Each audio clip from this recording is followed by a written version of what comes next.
Ni nthawi ya Nkhani kuno ku MBC ndipo maono muli ndine Romeo Umali kumapoyamba nayi mitu yake. President Chakwera walangiza alimi kuti agwiritse bwino ndondomeko yogula zipangizo za ulimi zotsika mtengo potukula ulimi wawo. Bungwe la Malawi Energy Regulatory Authority MERA latsutsa mphekesera yoti bungweli lakweza mtengo wa mafuta. Komiti yoona za malamulo ku nyumba ya malamulo yati ifufuza zomwe anthu ena akudandaula kuti jaji wa ku High Court Kenani Manda anachita zachinyengo pa ntchito yawo.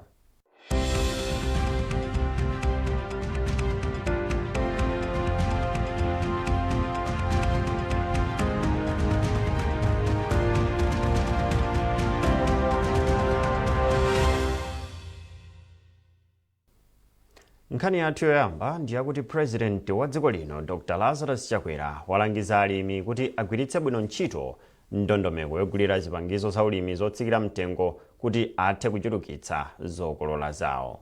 President Chakwera wanena izi kuzalewa mboma la Neno pamene amakhazikitsa ntchito yogula zipangizo za ulimi zotsika mtengo ya chaka chino mpakana chaka cham'mawa. Austin Kachipeya wafika ndi zambiri. President Dr. Lazarus Chakwera lolemba wakhazikitsa ndondomeko yogulitsa zipangizo za ulimi zotsika mtengo ya chaka chino mpaka chaka cham'mawa ndi uthenga woti dziko lino lichilimike pa ntchito za ulimi kuti liyambe kuchita bwino pa chuma. Mwambo unachitikira pa sukulu ya Parliamentary ya Dzundo kwa mfumu yayikulu Simon m'boma la Neno. Dr. Chakwera anatsindika kufunika kufufuza njira zothandizira kumbali ya zaulimi kuti alimi azilima mbewu zochuluka zina azitha kutumiza ku mayiko ena.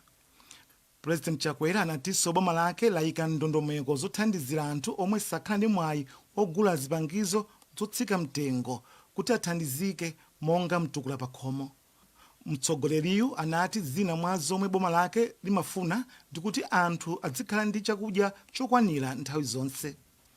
Iye walangizanso omwe agwira ntchito za ndondomekoyi kuti agwire ntchito modzipereka komanso motsatira malamulo kuti anthu ambiri apindule.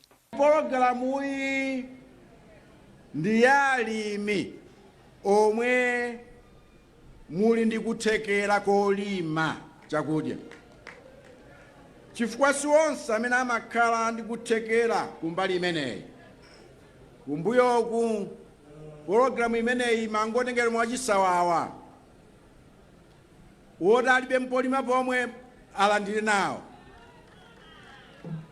Wena nthawi imene kuti ali makuponi amangolimbikira kudinditsa makuponi ngati apereka kwa alimi pamene sadapereke kwa alimi chifukwa anthu amene adalembedwawo alibe munda omwe koma kumangoba chuma cha Malawi mu dzina lakuti tapereka kwa alimi pamene alimi sadapatsidwe ayi. Ndipo m'mawu ake nduna za ulimi asamkawale yati alimi opitirira 1.4 million ndomwe apindule ndi ndondomekoyi pamene ena alandira ziweto. Akawale anati unduna wawo ugwira ntchito modzipereka poonetsetsa kuti ntchitoyo ikhale yapamwamba. Ntchito imene munatipatsa kuti tigwire chaka chino tagwira, ndipo kusonkhana kwathu tsiku la lero ndi kuonetsa kapena kupereka umboni kuti programu ya AIP ya chaka chino iyenda ngati mmene ikufunika kuti iyendere. Mbuyomu bwana President pakhala zinthu zina ndi zina zimene takhala tikukonza kuti tipange improve delivery ya fertilizer, mbewu komanso mbuzi kwa alimi muno ku Malawi. Ndipo tamva kuchokera kwa anthu osiyanasiyana kuphatikiza pa President a Farmers Union of Malawi mmene alimi akupindulira ndi programu ya AIP ndi mapulogalamu ena. Iwo ati maina a anthu omwe apindule mu ndondomeko yogula zipangizo za ulimi zotsika mtengo alikale mukaundula ndipo atha kupeza zipangizozi m'misika ya Dimaki ndi kumaofesi a kampani yogulitsa fertilizer ya Smallholder Farmers Fertilizer Revolving Fund of Malawi SFFRM. Austin Kachipeya, MBC za. Mtsogoleri wa dziko lino Dr. Lazarus Chakwera watsimikizira anthu ochita malonda pa msika wa Lunzu komanso misika ina mdziko muno kuti boma lake ladzipereka kuonetsetsa kuti mavenda akupeza ngongole zopititsira patsogolo malonda awo. Dr. Chakwera wanena izi atacheza ndi anthu pa msika wa Lunzu. Blessings Kanache ali ndi ripoti. In a rare opportunity, vendors plying their trade at the Lunzu market in Blantyre have interacted with ndipo chipani cha Malawi Congress MCP chabwerezanso kunena kuti ndichodzipereka kutukula dziko lino. Mlembi wamkulu wa chipanichi Richard Chimwendo Banda walankhula izi ku Lunzu mu mzinda wa Blantyre atachititsa msonkhano wa ndale. Kumbukani Phiri walemba ripoti limene akuwerenga ndi Mercy Nzamawa. Kuyambira anthu okonda chipani cha Malawi Congress MCP la Mulungu Masana linakhamukira pa bwalo la sukulu ya primary ya Lunzu komwe akuluakulu a chipanichi amachititsa msonkhano. Poyankhula pa msonkhanowo, mlembi wamkulu wa chipanichi ya Richard Chimwendo Banda anati chipani cha Malawi Congress MCP chikukhazikitsa ntchito zachitukuko mzigawo zonse za dziko lino. Tenga wabwino kwambiri choyamba kwadziwitsa Malawi kuti zitukuko zimene tazika kunoko kulunzu zipitirira. Misewu yanyu muionayi, nyumba za polisi tumangaponso, komanso msika watsopano wa Lunzu timanganso posakhalitsapo. Cholinga miyoyo ya anthu ipite patsogolo, komanso tawauza kuti zitukuko zimene akupanga achakwera kumanga masukulu bloko kuonetsetsa kuti ulimi wanthirira zikudzenso dera la kuno. Padakali pano Achimwendo Banda athetsa makomiti onse oyendetsa chitukuko mderali atandira malipoti oti makomiti ena akukondera polemba mayina anthu opindula ndi ntchito za chitukuko zosiyanasiyana zaboma. Apa iwo anapempha senior chief kapeni kuti aonetsetse kuti palibe kukondera polemba anthu opindula ndi ntchito za chitukuko zosiyanasiyana kuphatikizapo za mtukula pa khomo. Komanso nkhani ina ndi nyengo ya njala yavuta kwambiri. Ndipo ndi nyengo ya njala tikunena kuti kagawidwe kachakudya kamene president akubweretsa kuno kaunikidwenso. Mafumu adandaula kunena kuti nyumba imodzi ikulandira katatu kanayi pamene nyumba zina zasiyidwa.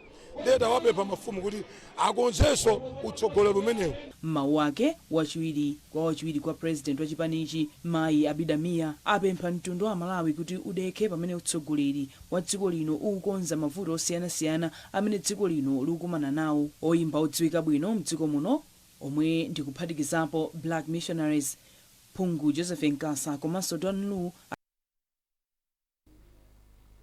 Wachiwiri kwa mtsogoleri wa dziko lino Dr. Michael Usi wafika mdziko muno kuchokera ku Morocco komanso Azerbaijan komwe anakagwira ntchito zina za boma. Dr. Usi anachoka mdziko muno lolemba sabata yatha kupita mdziko la Morocco komwe anakakhala nawo pa msonkhano okambirana za nyanja pa dziko lonse pa 9 Oktoba.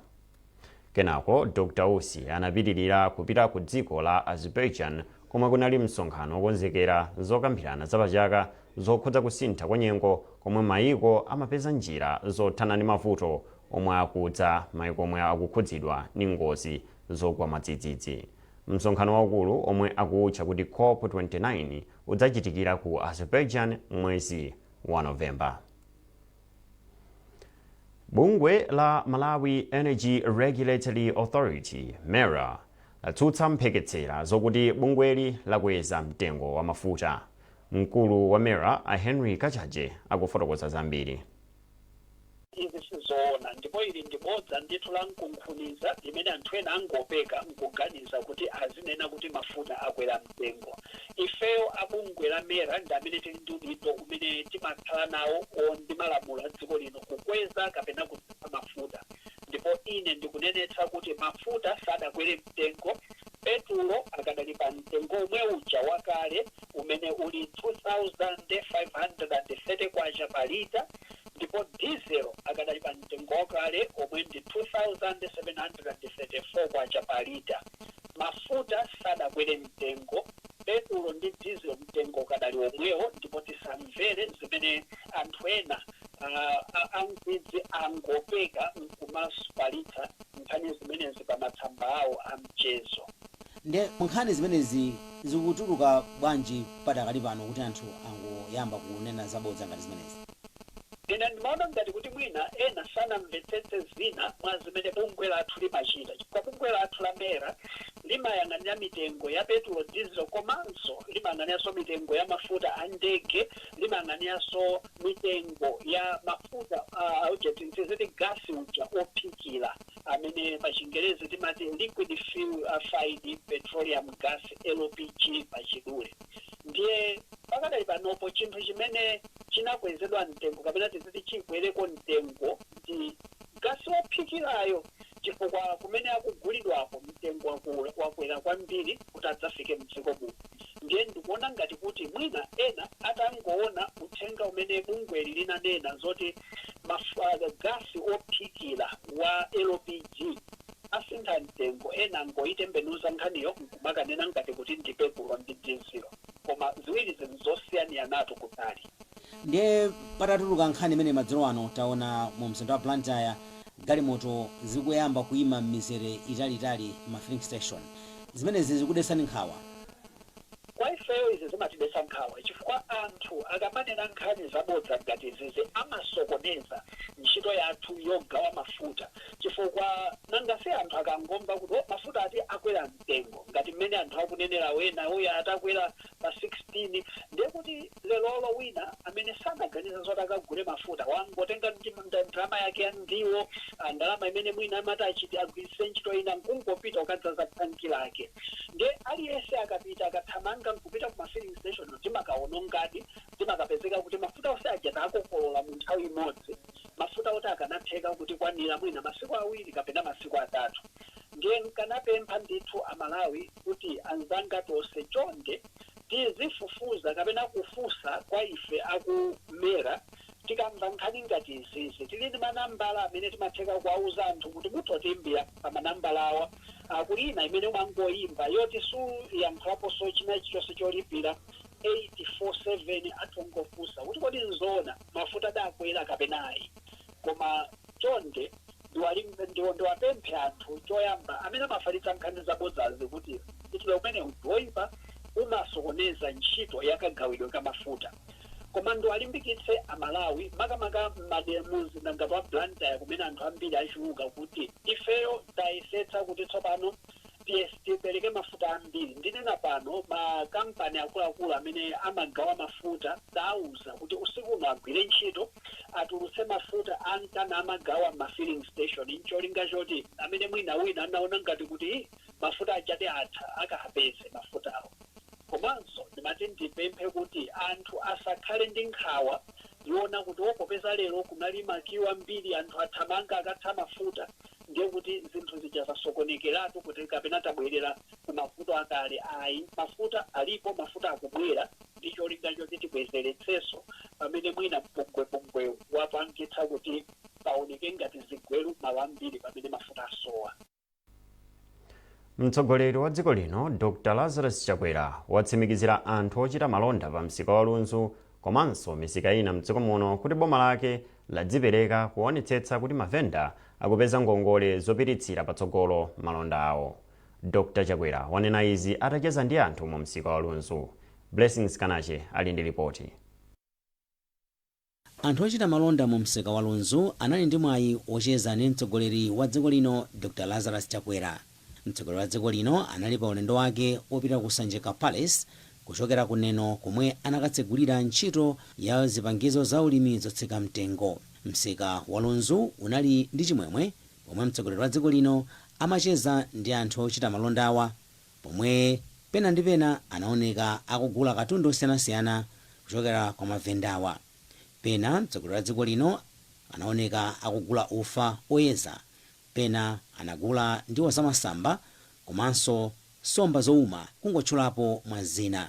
Ndipo poyankhula atatsiriza kucheza mu msikawu, Dr. Chakwera anati boma lake lipitiriza kupereka ngongole kudzera ku bungwe lija la NAIF mcholinga chokuti mavenda kapena kuti anthu amene amachita ntchito zamalonda ntchito zawo zipite patsogolo. Iye anapempha anthu ochita malonda pa msika wa Lunzu komanso m'misika yosiyanasiyana mdziko muno kuti apitirize kugwirizana ndi kugwira ntchito limodzi ndi boma mcholinga chokuti dziko lino lipite patsogolo. Mtsogoleri wa dziko linoyu anati analangiza kale otsatira chipani cha Malawi Congress MCP kuti adzikhala olimbikitsa mtendere posatengera ndale kapena chipembedzo chimene anthuwo amachokera mcholinga chokuti dziko lino lipite patsogolo.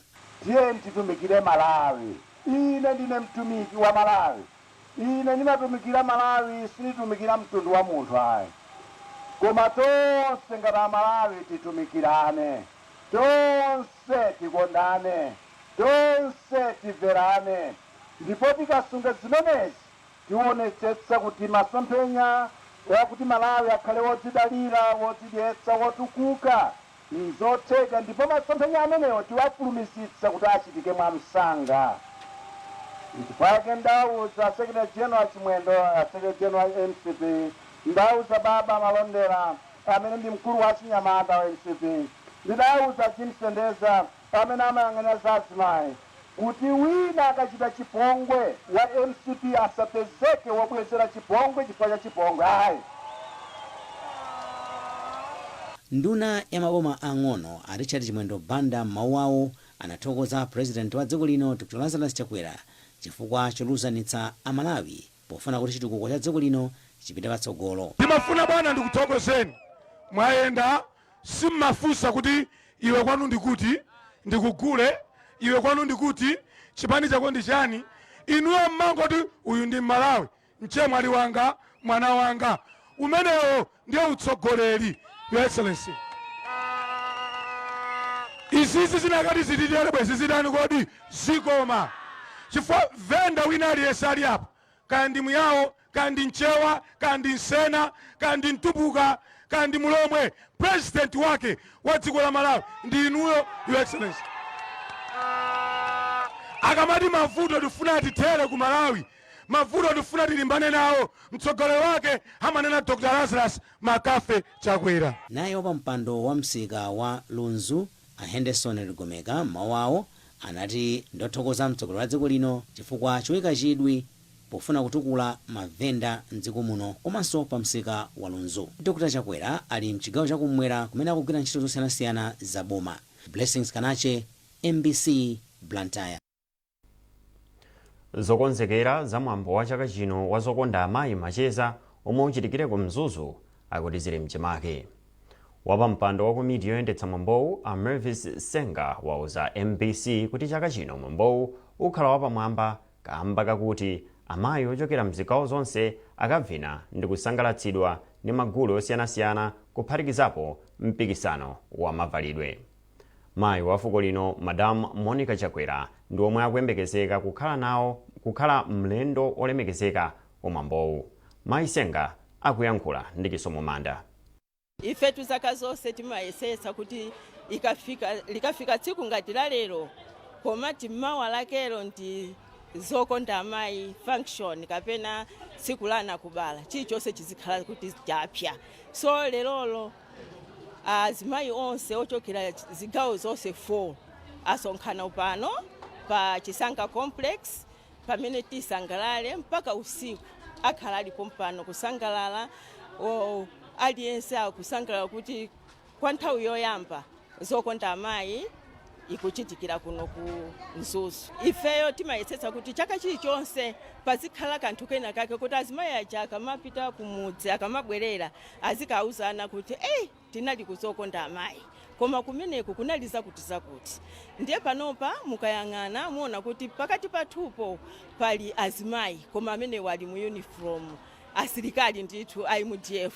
Nawonso titafikira ananena kuti ifeso tifike tizapange nawo mafizo azimayi amenewo. Ndiye kukhala mafizo amene azitipangisa nda azimayi amenewa a MDF ali kumenekoko. Kupatula izo ndizonena kuti azimayi onse akhala akuvina magule ochokera ku zigawo kwawo monga ngati aku Eastern region, Southern region avina, apakati avina Chisamba, kunoko kumpoto ndiye Igomaso ili pamenepo. Koma azimayi wa mmene mukwaonera ndi azimayi ndithu koma nawonso sana iwale chikale ayenda ndithu kati woko muiona pamenepo kuona kuti akuyenda bwino ndani, wavala chosoka bwino ndani, zosoka zimenezo zimakhalanso kuti akusoka okha m'magulu mwawomo chifukwa azimayi amenewa amakhala kuti ndi azimayi otakata.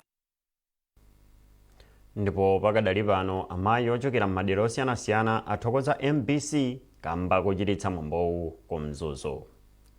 Nkhanizi zikuchokera kuno ku MBC. Bwanji tionenso mitu yake.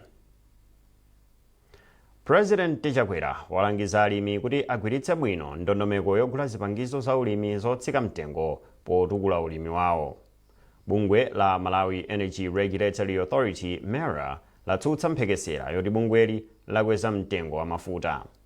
komiti yoona za malamulo ku nyumba ya malamulo yati ifufuza zomwe anthu ena adandaula kuti jaji wa ku High Court Nkhani anachita zachinyengo pa ntchito yake.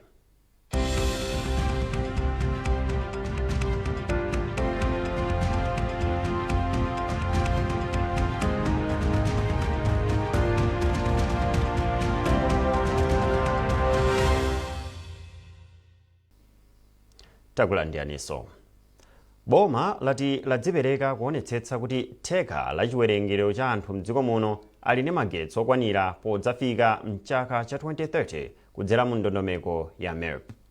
Wapampando wa komiti ya ku nyumba ya malamulo yoona zachilengedwe ndi kusintha kwa nyengo Awerani Chilenga ndiye wanena izi pomwe mamembala a komiti anakayendera ntchito yolumikiza magetsi ya MERP ku Mzuzu. Jackson Sichali wadza ndi ripoti. Aphungu ku nyumba ya malamulo omwe ali mu komiti yoona zachilengedwe ndi kusintha kwa nyengo komanso kagwiridwe ka ntchito ka nthambi za boma anayamba ndi kuyendera maofesi a Eskom ku Mzuzu komwe amasungirako katundu wa magetsi wa ndondomeko ya MERP. Atayendera ntchitoyi wapampando wa komiti yoona zachilengedwe ndi kusintha kwa nyengo ku nyumba ya malamulo Awerani Chilenga anati ndi okhutira ndi momwe bungwe la Eskom likugwirira ntchitoyi. Iwo anatinso ngakhale bungwe la Eskom likukumana ndi vuto la kusowa kwa zipangizo zina ndi zina pa ntchitoyi, bungweli likuyesetsa kuonetsetsa kuti ntchitoyi igwiridwe moyenera komanso mokomera Amalawi zomwe atizogwirizana kwathunthu ndi mfundo za chitukuko cha dziko lino. Ntchito ya MERP muchichewa tinene kuti ntchito yolumikiza anthu ku magesi kuti tichoke pa 15% pali pano tifike pa 30 kapena pa 50%. Ikuyenda bwino kwambiri. Ife kuno tinabwera kuzaona kuti ntchito yakugwira bwanji chifukwa anatenga ngongole ku World Bank kupyolera ku nyumba ya malamulo. Ndiye timasimikiza kuti ntchito imugwira bwanji, taona kuti ntchito yakugwira bwino, ndipo tili ndi chikhulupiriro kuti kamakwana 2030 malinga ndi malingaliro a boma kupoyera mwa president athu kuti kamakwana 2030 magesi tikhale tili ndi 50%, anthu ambiri kufika pa 50%, cholinga chimene chikwaniritsidwa chifukwa akugwira bwino. Akuyesesa ngakhale kukumana ndi zokhuma zambirimbiri koma tiyamikire kuti Eskom iyi kuyesesa kusiyana ndi ma Eskom ambuyo aja. Mmodzi mwa akuluakulu oyang'anira ntchito za magetsi ku bungwe la Eskom a Maxwell Mlima Kwenda anati ayetsetsa kuti ntchito yopereka magetsi ichitike mu nthawi yake ndi cholinga choti Amalawi ambiri apindule. Project imene ya MERP target yake ndio nene kuti titumikize anthu 180,000 nota anthu koma na nyumba 180,000 kufikira June chaka cha mawa. Panopa takwanisa kupanga 85,000 pasala 95,000. Tindi chikhulupiriro kunena kuti ina tukupita mtsogolo target imene ifeyo tikwanisa ndithu. Ndondomeko ya Malawi Electricity Access Project imalandira thandizo la zachuma kuchokera ku banki yayikulu pa dziko lonse ya World Bank, ndipo pofika mu Seputembala chaka chino ndalama zomwe zagwira kale ntchito zinali pafupifupi 76 pa 100 kwacha iliyonse, zomwe zikuyimira 76%. Jackson Sichali, MPC, Mzuzu. Komiti yoona za malamulo ku nyumba ya malamulo yati ifufuza a Judge Nkhani pa zachinyengo zomwe anthu ena akunena zokhudza iwo. Wapampando wa komiti ya nyumba ya malamuloyi apita dimba auza olemba nkhani mu mzinda wa Lilongwe kuti aitana abungwe la maloya la Malawi Law Society Lawyer Alexius Kamangira ndi ena kuti adzamve zimene anthu ena akudziwapo pa nkhanizi. Adimba akuti akasiku yamba kuti alandire madandaulo okhudza kagwiridwe ntchito ka Justice Manda, ndipo ulendo uno achita zotheka kuti atsatire nkhani mpakana ayione mutu wake. Iwo akulankhulana ndi Eunice Ziofu. Ngati komiti ifeyo takhala pansi chakummawaku ndipo taganiza kuti tipange kafukufuku pa nkhani imeneyi yokhudza Justice Manda. Titana anzathu a Law Society amene mu statement yawo dzulo ananenamo ndithu bwinobwino kunena kuti nkhani zimene zakhala kuzikamba komanso panga report kwa olemekezeka Chief Justice. Ife tiwafuna a Law Society atifotokozere ndi zichani zimene akhala kupanga report kwa Chief Justice, komanso Akamangira amene akhala kukamba zambirimbiri tiwayitana tiamve chifukwa zikuoneka kuti Akamangira ndi nkhani mu mtima mwawo. Ngati komiti yoyimira Malawi pa nkhani za malamulo tifuna tiamve bwinobwino, komanso amalawi ambirimbiri amene akhala akupeza chipsinjo amapita mwina ku khoti kwakumana ndi judge Kenan Manda m'malo moti alandire chilungamo mwina sanalandire chilungamo. Alipo amalawi komanso ma institutions ambiri wapsinjika chifukwa cha zimene analandira. Pali mawu amene limanena kuti chilungamo chikuyenera chizooneka kuti chachitika, sichikuyenera chingooneka kuti pali chilungamo, koma chikuyenera kuti chioneke bwinobwino kuti chilungamo chachitika. Chilungamo chikachitika chikayenda ngati madzi aliyense amavomereza kuti apapo pachitika chilungamo. So ngati komiti yoyang'ana za malamulo ku Parliament tipanga inquiry imeneyi, cholinga chake nchonera kuti pamapeto pa kafukufuku ameneyi ngati Amanda ndosalakwa ife tiyataya, koma ngati Amanda apezeka kuti ndolakwa ifeyo ngati komiti malingana ndi malamulo tipereka report komanso ma recommendations ku plenary ku Parliament pamene tikukumana mwezi wa mawa kuti amenewa tapange impeach kanati achotse. Kazembe wa dziko la Norway kuno ku Malawi Ingrid Marie Mikkelsen ati ndondomeko yothandizira ochita business zing'onozing'ono ya Growth Accelerator ndi chida cha mphamvu chimene chingathandize kutukula chuma cha dziko lino. Mikkelsen anena izi ku Lilongwe pamwambo omwe amaonetsera anthu ochita business 19 omwe kampani zawo zapata ndalama pafupifupi 70 miliyoni kwacha iliyonse kuti agwiritse ntchito potukula mabizinesi yawo. Beatrice Mwape wadza ndi ripoti. Makampani 19 a achinyamata ochita malonda m'magawo za ulimi ndi zina ndomwe alandira ndalamazi. Mawu ake pamwambo onetsera achinyamatawa, kazembe wa dziko la Norway kuno ku Malawi Ingrid Marie Mikkelsen ati ntchitoyi ndiyopindulitsa kwambiri ku dziko lino popeza itukula makampaniwa komanso ntchito za ulimi zomwe ndi nsanamira ya chitukuko cha dziko lino.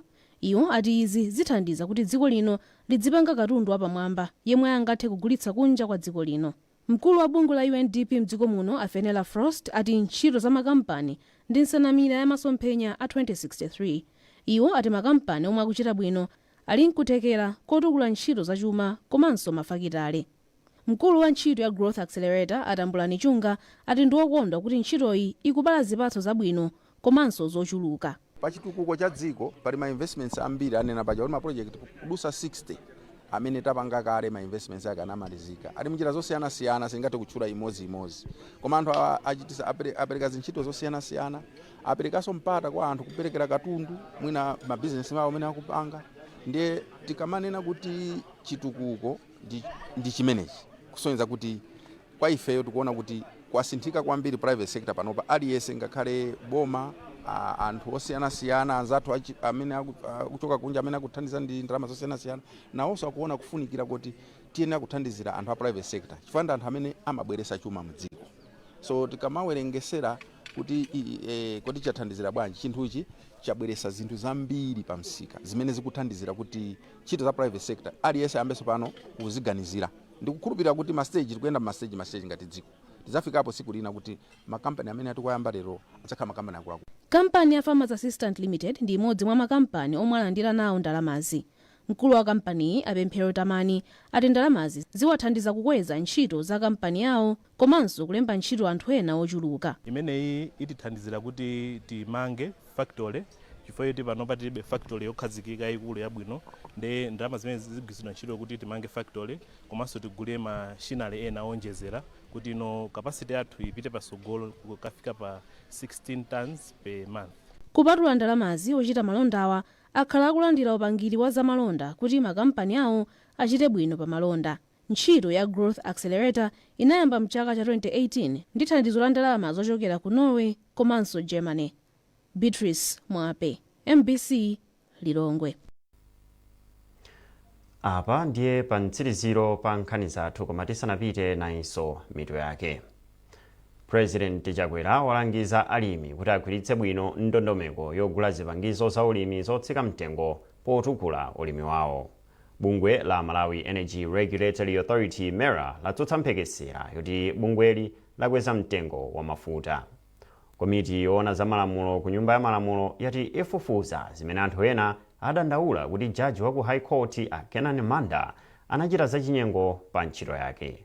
Munali ndi ine Romeo Omari, ndipo mukhozopeza nkhanizi komanso zina zambiri pa mbc.mw kapena pa MBC Digital pa Facebook komanso Instagram. Tikufunirani tsiku la anakubala lopambana makoma nonse.